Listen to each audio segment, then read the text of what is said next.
Hi friends, ನಮಸ್ಕಾರ. Welcome back to our channel. ಇವತ್ತು ನಾವೊಂದು ಇಂಪಾರ್ಟೆಂಟ್ ಟಾಪಿಕ್ ಬಗ್ಗೆ ಮಾತಾಡೋಣ. ಪ್ರತಿ ಗರ್ಭಿಣಿಯರು ಈ ವಿಷಯಗಳ ಬಗ್ಗೆ ತಿಳ್ಕೊಳ್ಳೇಬೇಕಾಗತ್ತೆ.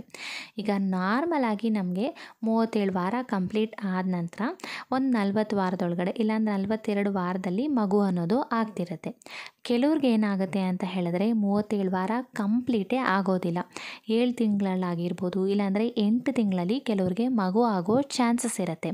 ಇದನ್ನೇ ಪ್ರೀ ಟರ್ಮ್ ಲೇಬರ್ ಅಥವಾ ಪ್ರೀ ಮೆಚೂರ್ ಡೆಲಿವರಿ ಅಂತಲೂ ಹೇಳ್ತಿರ್ತಾರೆ. ಯಾಕೆ ಈ ರೀತಿ ಅಕಾಲಿಕ ಜನನ ಅನ್ನೋದು ಆಗುತ್ತೆ ಅನ್ನೋದ್ರ ಬಗ್ಗೆ ಇವತ್ತಿನ ವಿಡಿಯೋದಲ್ಲಿ ತಿಳ್ಕೊಳ್ಳೋಣ. ಅಂದರೆ ಈ ಪ್ರೀ ಟರ್ಮ್ ಡೆಲಿವರಿ ಯಾಕೆ ಆಗುತ್ತೆ, ಯಾರಿಗೆ ಈ ರೀತಿ ಎಲ್ಲ ಆಗುತ್ತೆ, ಮತ್ತು ಅದು ಆಗದೇ ಇರೋ ರೀತಿ ನಾವು ಯಾವ ರೀತಿ ನೋಡ್ಕೊಳ್ಳೋದು.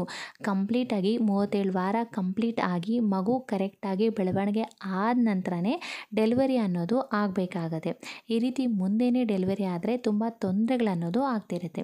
ಸೊ ಯಾರಿಗೆಲ್ಲ ಈ ರೀತಿ ಆಗುತ್ತೆ ಅಂತ ಹೇಳಿದ್ರೆ ಮೋಸ್ಟ್ಲಿ ಚಾನ್ಸಸ್ ಯಾರಿಗೆಲ್ಲ ಇರುತ್ತೆ ಅಂತ ಹೇಳಿದ್ರೆ, ಯಾರಿಗೆಲ್ಲ ಟ್ವಿನ್ಸ್ ಇರ್ತಾರೋ ಅವ್ರಿಗೆ ಈ ರೀತಿ ಚಾನ್ಸಸ್ ಅನ್ನೋದು ಸ್ವಲ್ಪ ಹೆಚ್ಚಾಗಿ ಇರುತ್ತೆ.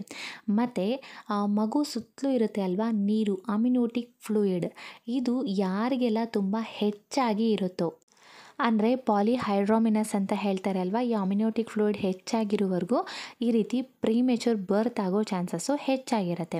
ಮತ್ತು ನೆಕ್ಸ್ಟ್ ಏನು ಅಂತ ಹೇಳಿದ್ರೆ, ಸರ್ವಿಕ್ಸ್ ತುಂಬ ವೀಕ್ ಆಗಿ ಇರುತ್ತೆ.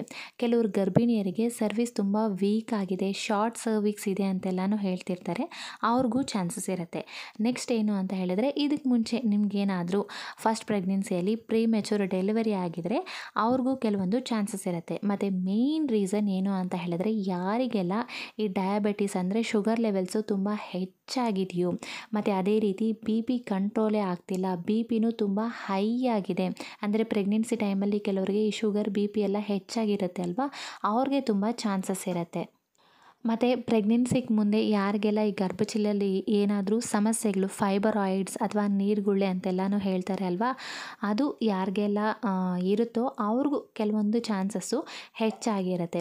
ಮತ್ತು ಪ್ರೆಗ್ನೆನ್ಸಿ ಟೈಮಲ್ಲಿ ಪದೇ ಪದೇ ಯೂರಿನ್ ಇನ್ಫೆಕ್ಷನ್ ಆಗೋದು, ವಜೈನಲ್ ಇನ್ಫೆಕ್ಷನ್ ಆಗೋದು, ಈ ರೀತಿ ಇದ್ರೂ ಪ್ರೀಮೆಚೂರ್ ಡೆಲಿವರಿ ಆಗೋ ಚಾನ್ಸಸ್ ಹೆಚ್ಚಾಗಿರುತ್ತೆ ಅಂತ ಹೇಳ್ತಿರ್ತಾರೆ. ಮತ್ತು ಈ ರೀತಿ ಇದ್ದಾಗ ನಿಮಗೆ ಸೈನ್ಸ್ ಆ್ಯಂಡ್ ಸಿಂಪ್ಟಮ್ಸ್ ಯಾವ ರೀತಿ ಗೊತ್ತಾಗುತ್ತೆ ಅಂತ ಹೇಳಿದ್ರೆ, ತುಂಬ ವಾಮಿಟಿಂಗ್ಸ್ ಆಗೋದು, ಮತ್ತು ಲೂಸ್ ಮೋಷನ್ಸು ಪದೇ ಪದೇ ಹೆಚ್ಚಾಗಿ ರಿಪೀಟೆಡಾಗಿ ಆಗ್ತಿರೋದು, ಮತ್ತು ತುಂಬ ಹೊಟ್ಟೆ ಗಟ್ಟಿ ಆಗೋದು, ಗಟ್ಟಿ ಆದಾಗ ಪೇಯ್ನ್ ಅನ್ನೋದು ತುಂಬ ಹೆಚ್ಚಾಗಿ ಕಾಣಿಸ್ಕೊಳ್ಳೋದು, ಈ ರೀತಿ ಪದೇ ಪದೇ ಕಂಟಿನ್ಯೂಯಸ್ ಆಗಿ ಆಗ್ತಿರುತ್ತೆ. ಮತ್ತು ಬ್ಯಾಕ್ ಪೇಯ್ನು ತುಂಬ ಹೆಚ್ಚಾಗಿ ಬರ್ತಿರುತ್ತೆ. ಆ ಟೈಮಲ್ಲಿ ಹೊಟ್ಟೆ ತುಂಬ ಗಟ್ಟಿಯಾಗಿ ಹೊಟ್ಟೆ ಜಾಗದಲ್ಲೂ ನೋವು ಅನ್ನೋದು ತುಂಬ ಹೆಚ್ಚಾಗಿ ಕಾಣಿಸ್ಕೊಳ್ತಾ ಇರುತ್ತೆ.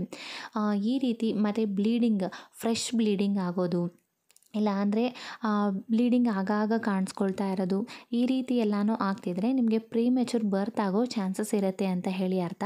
ಸೊ ಈ ರೀತಿ ಏನಾದರೂ ನಿಮಗೆ ಸಿಂಪ್ಟಮ್ಸ್ ಕಾಣಿಸ್ಕೊಳ್ತಿದೆ ಅಂತ ಹೇಳಿದ್ರೆ ನೀವು ಇಮಿಡಿಯೇಟಾಗಿ ಹೋಗಿ ಡಾಕ್ಟರ್ನ ಕನ್ಸಲ್ಟ್ ಮಾಡಬೇಕಾಗತ್ತೆ. ಸೊ ಅವರು ನಿಮಗೆ ಏನು ಪ್ರಾಬ್ಲಮ್ ಆಗ್ತಿದೆ ಅಂತ ನೋಡಿ ಅದಕ್ಕೆ ತಕ್ಕ ಹಾಗೆ ಅವರು ನಿಮಗೆ ಟ್ರೀಟ್ಮೆಂಟ್ನ ಕೊಡ್ತಾರೆ. ಸರ್ವಿಕ್ಸ್ ಏನಾದರೂ ಶಾರ್ಟ್ ಆಗಿದ್ರೆ, ವೀಕ್ ಆಗಿದ್ರೆ ಅದಕ್ಕೆ ಸ್ಟಿಚಸ್ ಹಾಕೋದು. ಸೊ ನಿಮಗೆ ಏನು ಸಮಸ್ಯೆ ಆಗ್ತಿದೆ ಅಂತ ಹೇಳಿ ಅವರು ಕರೆಕ್ಟಾಗಿ ಚೆಕ್ ಮಾಡಿ ಅದಕ್ಕೆ ತಕ್ಕ ಹಾಗೆ ಟ್ರೀಟ್ಮೆಂಟ್ನ ಕೊಡ್ತಾರೆ. ಸೊ ಯಾವುದೇ ಒಂದು ಸಿಂಪ್ಟಮ್ಸ್ನ ಅಥವಾ ಸೈನ್ಸ್ನ ನೆಗ್ಲೆಕ್ಟ್ ಮಾಡೋದಕ್ಕೆ ಹೋಗಬೇಡಿ. ನಿಮಗೇನಾದರೂ ತುಂಬ ಭಯ ಆಗ್ತಿದೆ ಅಂತ ಹೇಳಿದ್ರೆ ನಿಮ್ಮ ಡಾಕ್ಟರ್ ಹತ್ರ ಒಂದ್ಸಲಿ ಮಾತಾಡಿ ಅದನ್ನು ಕ್ಲಿಯರ್ ಮಾಡ್ಕೊಳ್ಳಿ. ಸೊ ಫ್ರೆಂಡ್ಸ್, ಈ ವಿಡಿಯೋ ಇಷ್ಟ ಆಗಿದ್ದರೆ ಲೈಕ್ ಮಾಡೋದನ್ನು ಮರಿಬೇಡಿ, ಮತ್ತು ಚಾನಲ್ಗೆ ಸಬ್ಸ್ಕ್ರೈಬ್ ಮಾಡಿಕೊಂಡು ಬೆಲ್ ಐಕಾನ್ನ ಕ್ಲಿಕ್ ಮಾಡಿ. Thank you.